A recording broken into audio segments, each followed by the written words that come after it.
forward to Tin2 and Godslayer coming up. Godslayer has already made the statement that he's going to play Lava Loon the entire way through. Tin2, we already saw last week, is a really, really capable Expo player, so I'm really excited to see how Godslayer... Oh, 2 Night Witches coming out right away. Yeah, we were saying, well, maybe we'll see some Night Witches sometime today. Yes, Here's sir. the Night Witch.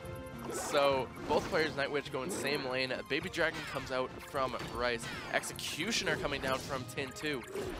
And of course, Executioner, the absolute hard counter to a Night Witch. Oh, there's the Bandit! Bandit! Bandit is the card to watch for me this week, Absolutely. and I am loving that Rice is playing it right now. Yeah, Bandit got a pretty significant balance change on Monday.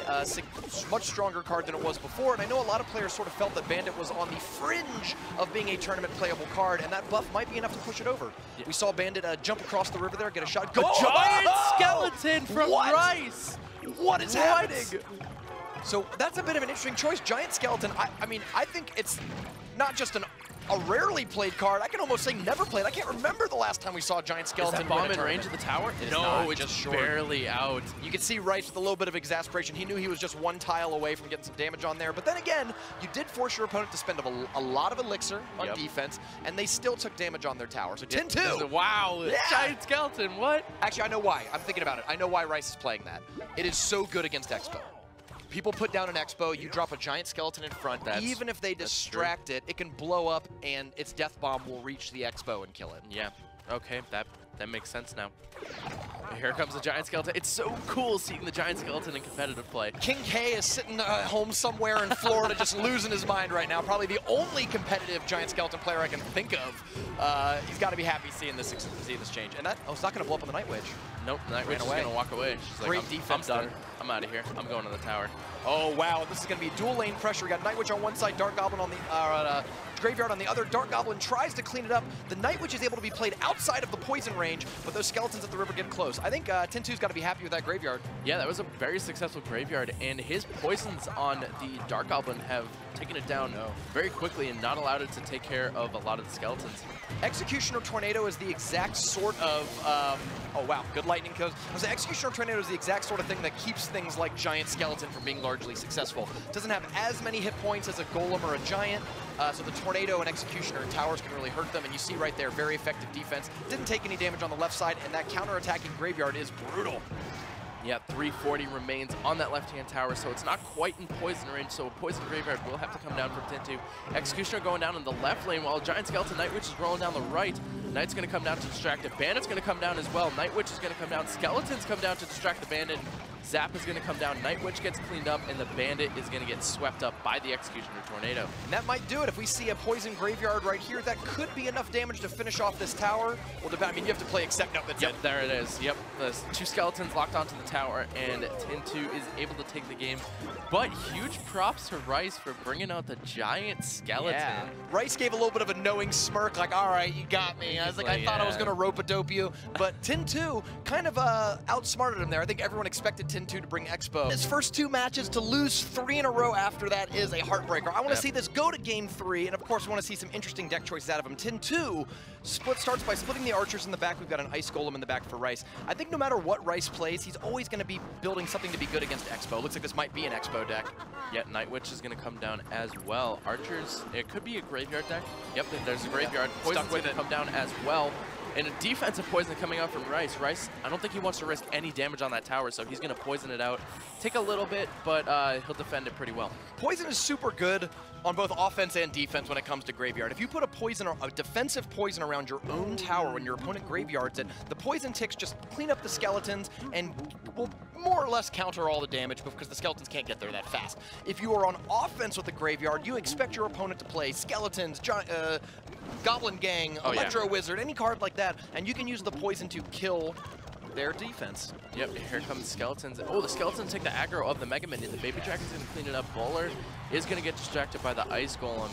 And the Archers should be able to roll in behind this Ice Golem and clean up the Baby Dragon. That placement was exquisite, as that Baby Dragon, which matches up well against the Archers, never got a clean shot on him. Yep, Poison comes down here. Bowler's going to come down to defend against Graveyard, but it looks like this Tower of Rice is going to go down below 1,000. Oh, 10, 11. A good year. And there it is, 925. There's that triple digits. We were waiting, we were waiting on it. We just wanted to say triple digits. So so a bowler's coming back for Rice. Now, if Rice wants to make a good counterattack, this is basically the time to do it. You've got 5 elixir on the board. Don't let this go to waste. Don't let that 5 elixir just get countered on defense. Really push it. Archers are going to come down. Let's see if Rice can get the poison in time to take down those archers and make this graveyard very effective, but it doesn't look like it. It looks like Rice is going to reset here. Yeah, we can't afford the poison. The archers clean it all up. Hardly any damage comes through. Might be able to kill these archers. Yeah, it does. Doesn't get any damage on the tower, though. Log's going to come out, misses the Night Witch. Ouch. And the poison is large. A huge push. This could be a really big push because that Log missed for the most part. The poison didn't really full kill the Night Witch. And now the archers are up at the bridge, and the graveyard's going to be in the back. The Log is going to come down to do some damage against the graveyard, but the graveyard's still going to stack up a little bit and get some really good damage on the tower. And even though it's not exactly even in damage, they both are sitting at triple digits now. Baby Dragon got 2 shots off on that left-hand tower, bring it into triple digits. And while the Mega Minion attacks the skeletons, the bats can get in there, clean them up real fast. Now you've got another graveyard. It's the archers up at the center. Again, you're right. It seems like the style of this has switched so much, though. While we saw Tin2 largely in the aggressive position early on, it's changed ever since that missed Log and poison. Yeah, the Baby Dragon's going to get cleaned up by the Mega Minion here, and Tin2 is going to have to come in with an all-out graveyard push. Let's see if he can clean up the game here, or Rice may be able to get a comeback in here. Ooh. 268, the poison. If another skeleton locks on, this could begin. The Log is going to come out, and GG, Tin2. Both of those characters, Night Witch and Baby Dragon, have pretty slow attacks. So even though they like splash damage, they can clean stuff up, they're not just swinging that fast, and when the tower's distracted, the skeletons build up. Tin2 takes the game in 2 quick games, moves to 2-0. 4-0 so far in the Crown Championship. Yeah, and Tin2 has been playing phenomenally. Like we said, he played beautiful with Siege, and now he's coming in here playing beautiful with Graveyard. Yeah, I feel like a real Tom Fool saying that he's going to play Expo after his performance last week. We saw 2 straight graveyards. Here we go. So here's the Poison Graveyard that ended the game. The Baby Dragon's going to come down to defend. Like you said, the Night Witch and Baby Dragon a little slow. And look at the skeletons that are about to spawn in the back. They spawn right next to the tower and just get that last hit in to make sure the Log will be able to come in and clean that up. Slow the players' names. You should probably write them down, memorize them. You're going to see quite a lot of them throughout this week and next week as well. I'll give you a quick rundown of how this works. So this is a round-robin style tournament, which means every player here is going to be playing every other player once, which means everyone's playing 7 matches. A match is a best of 3 games, and the way you earn points is by winning a match. So even if you lose a game, you'll still get the full point by winning 2 of the 3 matches. Now, it might look a little skewed right now, but the way this scoreboard works is by score differential. So essentially, it's your wins minus your losses. So you'll notice that Rice might be sitting in the middle at 2 wins and 2 losses, so he's technically at a 0 differential, while Tin2's above him at 1-0. And just to explain the color coding at the top, if you do end this round robin in the top 2, you get preferential seeding going into our finals. And if you end bottom 2, you're out, you're done, your dreams are crushed, and we're not going to get to see anymore.